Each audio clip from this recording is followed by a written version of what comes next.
नमो भगवते वासुदेवाय। ज्येष्ठ मास कथा 9वां अध्याय।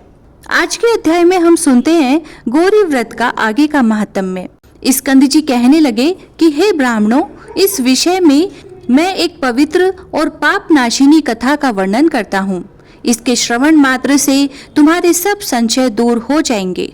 विंध्य पर्वत के उत्तर भाग में एक कीर्तिमान देवता, अतिथि पूजक मेधावी नाम का श्रेष्ठ ब्राह्मण रहता था। गौतम कुल में उत्पन्न चंद्रावती नाम की उसकी स्त्री थी।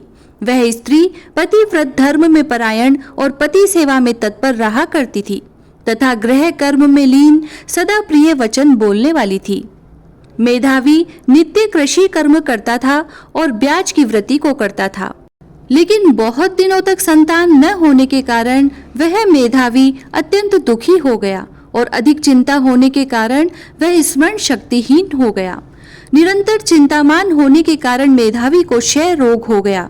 उसने रोग मुक्ति के लिए मणि मंत्र और औषधि के द्वारा विविध प्रकार के उपायों को किया, लेकिन इसके पश्चात मेधावी को दारुण कुष्ठ रोग हो गया, जिससे वह ब्राह्मण श्रेष्ठ एक पक्ष मास से अधिक जीवन के विषय में निराश हो गया। देव तथा उसके अनुसार रोग को देखकर स्वयं भी उसका अनुगामी हो गया।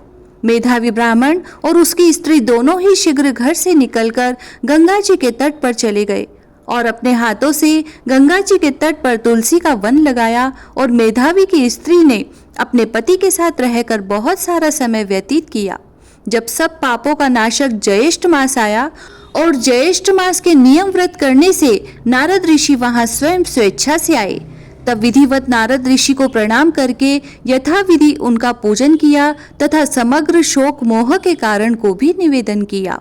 शोक का कारण सुनकर नारद जी उसकी स्त्री से अत्यंत हितकर वचन बोले कि हे बाले, पूर्व जन्म में इस ब्राह्मण ने मद से उद्यत होकर ज्येष्ठ मास के महात्म्य का अपमान किया था।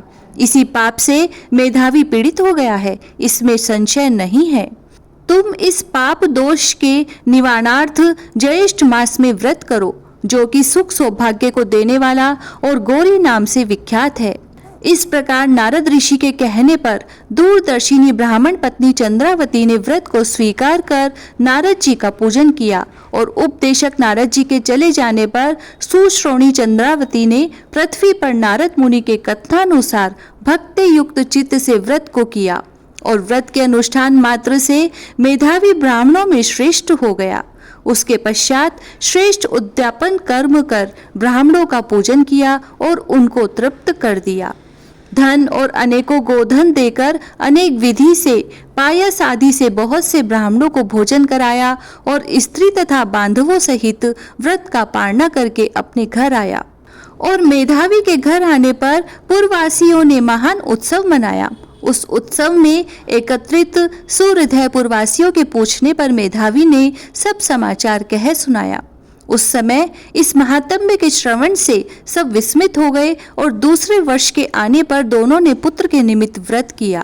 व्रत के प्रभाव से दूसरा कामदेव के समान पुत्र उत्पन्न हुआ। तब मेधावी ने शीघ्र जात कर्म कराकर हजारों गौओं का दान दिया। ब्राह्मणों को धन, वस्त्र, अलंकार आदि बहुत सा धन दिया। यह देखकर विश्वस्त उन पूर्ववासियों ने भी व्रत किया और व्रत के प्रभाव से समस्त पूर्ववासी मानसिक चिंता व शरीर रोग से रहित होकर सुखी हो गए। उसी दिन से इस व्रत की बहुत ही प्रसिद्धि हुई।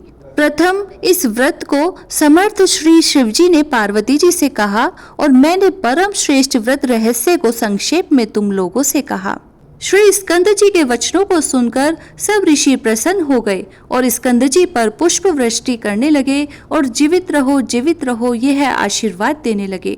इस प्रकार स्कंद जी की सबने पृथक पृथक पूजा की और प्रसन्न होकर तपोनिष्ठ परस्पर कहने लगे कि अहो, हम लोगों ने बहुत से मासों का महात्म्य सुना, परंतु ज्येष्ठ मास के एक दिन के साथ भी उनकी तुलना नहीं हो सकती। इस प्रकार विचार कर श्रेष्ठ ज्येष्ठ मास में स्नान अर्चन किया और प्रयत्न से अपने विभव के अनुसार सभी लोगों ने किया।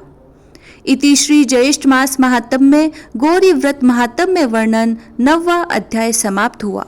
जय श्री राधे।